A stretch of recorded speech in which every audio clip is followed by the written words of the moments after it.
Hi everybody, welcome back to a short video. আজ আমি তোমাদের সাথে শেয়ার করছি আমার স্পেশাল চিকেন কষার রেসিপি।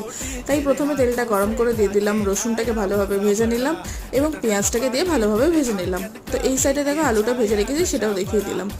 আর এখানে দিয়ে দিলাম আমি আদা বাটা, হলুদ গুঁড়ো, কাশ্মীরি রেড চিলি পাউডার, জিরে গুঁড়ো এবং ধনে গুঁড়ো।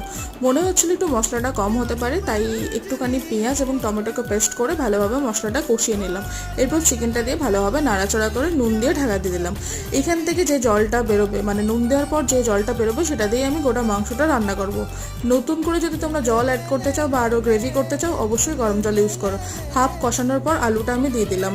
দিয়ে এরপর ভালোভাবে সেদ্ধ হয়ে যাওয়ার পর মাংসটা নামানোর ঠিক 10 মিনিট আগে গ্যাসটা লো ফ্লেম করে ফ্যাটানো টক দইটা অ্যাড করে নেবো এবং গ্যাসটা কমানো থাকবে ভালোভাবে কুক হওয়ার জন্য।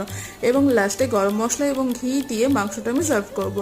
যাই হোক, আমার এই রেসিপিটা তোমাদের কেমন লাগলো ডেফিনেটলি কমেন্টে জানিও। দেখা হচ্ছে নেক্সট আসছে, বাই।